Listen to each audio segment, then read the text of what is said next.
Tahukah Anda, pada tahun 2030, 1 dari 6 penduduk di dunia berusia 60 tahun atau lebih, dan angka ini akan semakin meningkat.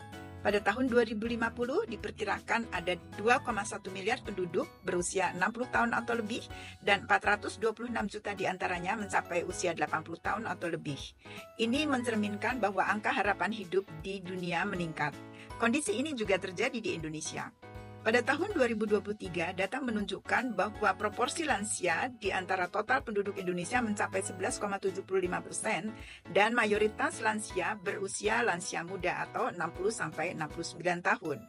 Angka ketergantungan menunjukkan bahwa ada 17,08 yang artinya di antara 100 penduduk usia produktif menanggung 17 penduduk yang tidak produktif. Dan ini berarti kita harus mendorong agar lansia semakin produktif untuk menurunkan angka ketergantungan ini.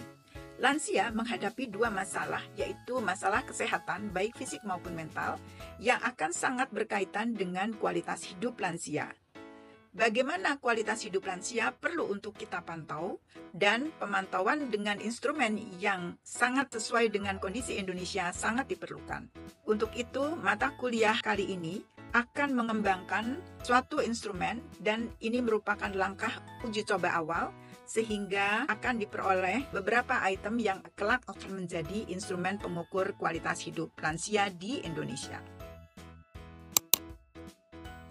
Dalam hal mengembangkan kuesioner tersebut, kami bersama-sama meninjau dan melakukan adaptasi dari 5 kuesioner internasional yang telah teruji dalam mengukur kualitas hidup di masyarakat. Yuk kita bahas satu persatu. Yang pertama ada WHO Call Brief, yang merupakan kuesioner yang dikembangkan oleh Organisasi Kesehatan Dunia atau World Health Organization, yang terdiri dari 26 item dan 4 domain, yaitu kesehatan fisik, psikologis, hubungan sosial, serta lingkungan. Kemudian ada Short Form Health Survey 36 atau SF36 adalah kuesioner yang terdiri dari 36 pertanyaan singkat yang menilai 8 domain, yaitu fungsi fisik, keterbatasan peran karena kesehatan fisik, nyeri tubuh, kesehatan secara umum, vitalitas, fungsi sosial, masalah emosional, dan kesehatan psikis atau mental. Kemudian ada European Quality of Life 5 Dimension or EQ 5D adalah kuesioner yang memiliki 5 dimensi dalam mengukur mobilitas, perawatan diri, aktivitas harian, nyeri atau ketidaknyamanan, dan kecemasan atau depresi. Kemudian ada Patients Reported Outcomes Measurement Information System atau PROMIS yang terdiri dari 3 domain, yaitu kesehatan fisik, kesehatan mental, dan sosial. Terakhir adalah Functional Assessment of Chronic Illness Therapy atau FACIT yang memiliki 4 domain, yaitu kesehatan fisik, sosial, emosional, dan fungsional. Dari kelima kuesioner ini, ditarik 4 domain sebagai fokus utama dalam pengembangan item-item pada kuesioner kami, yaitu domain fisik, mental dan psikologis, sosial, dan yang terakhir, domain lingkungan. Setelah meninjau masing-masing kuesioner tersebut, kami berdiskusi untuk melakukan penyesuaian kuesioner yang dapat menggambarkan kondisi kualitas hidup lansia secara valid dan relevan dengan keadaan di Indonesia. Lalu kami juga melakukan serangkaian validitas yang terdiri dari validitas konten atau content validity, yaitu untuk menilai apakah instrumen dalam kuesioner ini mewakili seluruh aspek konstruk dengan menggunakan telaah dari ahli atau expert untuk menilai apakah isi instrumen sudah mewakili konsep yang ingin diukur.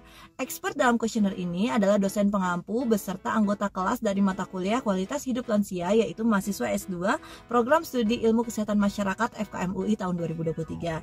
Setelah itu kami melakukan penyesuaian alat ukur dengan cara menyeleksi, memperbaiki, atau mengganti butir-butir yang tidak memenuhi syarat agar pertanyaan dalam kuesioner final ini dapat mencakup semua aspek yang relevan dengan kualitas hidup lansia di Indonesia. Kemudian kami melakukan validitas muka, yaitu melakukan uji coba subjek yang mirip dengan responden untuk mendapatkan umpan balik mengenai kejelasan dan relevansi dari instrumen ini. Proses yang kami lakukan terdiri dari 2 tahap desain, yaitu pertama kami melakukan pengembangan instrumen kuesioner seperti yang termasuk dalam pendekatan kualitatif. Berikut adalah kuesionernya. Kuesioner yang kami kembangkan berjumlah 18 pertanyaan yang terdiri dari 4 domain utama, fisik, mental atau psikologis, sosial, dan lingkungan, yang dianggap relevan dalam menggambarkan kualitas hidup secara holistik. Kedua, kami melakukan uji coba kuesioner tersebut sebagai pendekatan kuantitatif. Untuk tahap ini, kami mencari responden di 2 lokasi, yaitu di lansia pati dan masyarakat. Teknik pengambilan sampel pada penelitian ini menggunakan penarikan convenience sampling, yaitu pengambilan sampel yang diambil dari ketersediaan elemen serta kemudahan untuk mendapatkannya. Jumlah responden yang kami dapatkan dan termasuk kriteria inklusi adalah 65 responden. Untuk mengetahui hasil uji coba kuesioner kami, simak sampai habis ya. Sekarang kami akan membagikan hasil uji coba dari kuesioner yang telah kami kembangkan tersebut. Hasil yang pertama adalah uji reliabilitas pada semua item kuesioner yang dipilih. Nilai Cronbach alpha dari seluruh kuesioner itu adalah 0,882 dan hasil ini tergolong dalam kategori bagus. Hasil kedua terkait skor kualitas hidup pada lansia.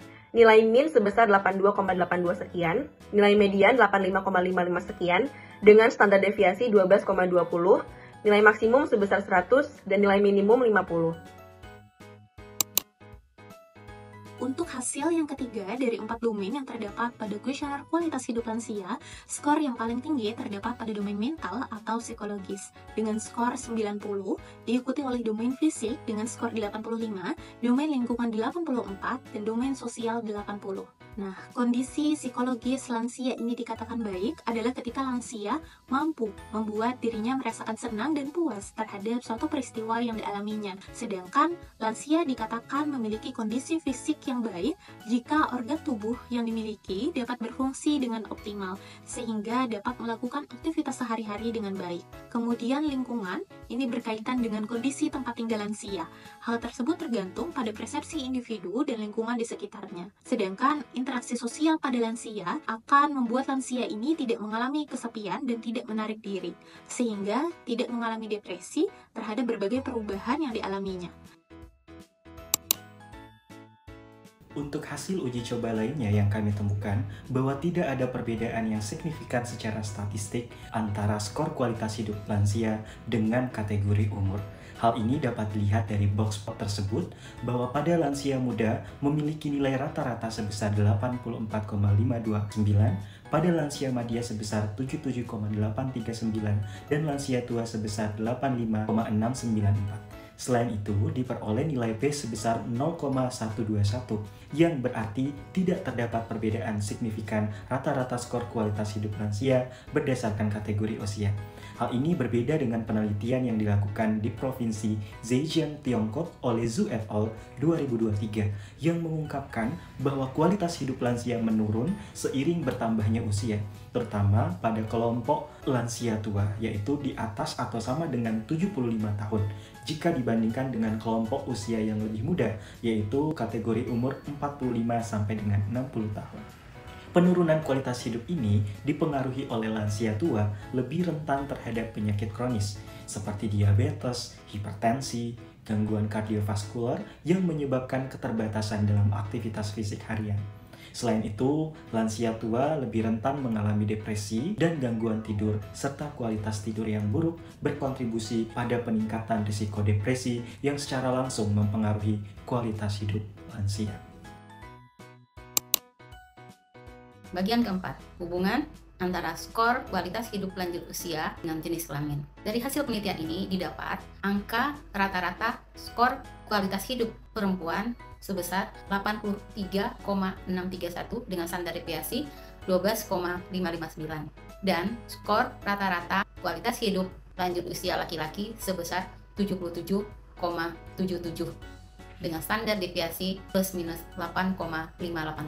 Dari gambar box plotnya terlihat perbedaan jumlah skor rata-rata kualitas hidup lanjut usia yang perempuan lebih tinggi dibanding laki-laki.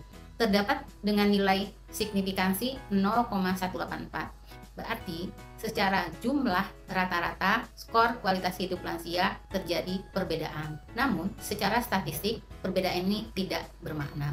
Hasil penelitian ini searah dengan hasil penelitian di Aceh dan di Jatinangor, Jawa Barat tentang penelitian kualitas hidup lansia dihubungkan dengan jenis kelamin, bahwa kualitas hidup lansia tidak dipengaruhi oleh jenis kelamin. Hasil uji coba antara skor kualitas hidup dengan jumlah penyakit menunjukkan bahwa lansia dengan lebih dari 2 penyakit memiliki skor yang cenderung lebih rendah dibandingkan kelompok lainnya. Hasil ini sejalan dengan studi yang menemukan bahwa lansia dengan banyak penyakit kronis seperti diabetes dan hipertensi menghadapi keterbatasan fungsional yang semakin memperburuk kesejahteraan mereka. Faktor lainnya adalah isolasi sosial. Lansia dengan berbagai penyakit seringkali merasa terisolasi yang berdampak negatif pada kesejahteraan mereka. Aktivitas fisik merupakan kunci penting untuk meningkatkan kualitas hidup lansia. Olahraga teratur tidak hanya mendukung kesehatan fisik tetapi juga memperbaiki kesehatan mental. Selain itu, cek kesehatan berkala berperan penting dalam menjaga kesehatan dan kesejahteraan lansia. Setelah membahas hasil uji coba dari kuesioner tersebut, kami juga menemukan beberapa keterbatasan dalam penelitian. Di antaranya adalah ukuran sampel yang relatif kecil, serta distribusi data yang tidak merata pada masing-masing kategori usia. Hal tersebut dapat mempengaruhi kekuatan dari hasil uji statistik. Dan yang kedua, tidak adanya construct validity dan criterion validity yang dapat menjadi salah satu penyebab keterbatasan hasil uji validitas. Dari hasil seluruh desain pengembangan dan uji kuesioner yang kami lakukan, kami dapat menarik kesimpulan bahwa kuesioner yang kami gunakan untuk mengukur kualitas hidup pada lansia sangat reliable, di mana nilai Kromba-ARPA-nya sebesar 0,882 yang menunjukkan bahwa kuesioner tersebut mampu mengukur secara konsisten aspek-aspek yang ingin diukur dalam penelitian kualitas hidup lansia. Meskipun domain mental memiliki skor yang tinggi, namun skor pada keempat domain lainnya seperti fisik, psikologi, lingkungan, dan sosial relatif seimbang. Ini menunjukkan bahwa semua aspek kehidupan berkontribusi pada kualitas hidup lansia. Dalam penelitian ini pula, kami mendapatkan bahwa lansia yang memiliki lebih dari 2 penyakit cenderung memiliki kualitas hidup yang lebih rendah. Ini menunjukkan bahwa kondisi kesehatan fisik yang buruk secara signifikan mempengaruhi kualitas hidup pada lansia. Berbeda dengan usia dan jenis kelamin yang kami dapatkan bahwa tidak mempunyai pengaruh terhadap kualitas hidup lansia. Saran dari hasil uji coba kuesioner ini adalah yang pertama, untuk pemerintah dan lembaga sosial diperlukan peningkatan dukungan terhadap lansia melalui pengembangan kebijakan berbasis komunitas untuk mempromosikan lingkungan yang ramah lansia. Kedua, program promotif dan preventif dapat menjadi salah satu upaya dalam meningkatkan kesehatan lansia, yang fokus pada kegiatan aktivitas fisik, pengelolaan penyakit kronis, dan peningkatan kesehatan mental. Yang ketiga, untuk keluarga dan komunitas juga diharapkan aktif dalam memberikan dukungan sosial untuk dapat menjaga kualitas hidup lansia secara fisik dan emosional. Yang keempat, pada penelitian lanjutan atau pengembangan kuesioner selanjutnya, diharapkan untuk memperkuat uji validitas, terutama validitas konstruk dan validitas kriteria, guna memastikan keandalan kuesioner di masa mendatang. Terima kasih Sudah menonton Video ini, Mari kita dukung Lansia di Indonesia Yang aktif, mandiri, dan produktif.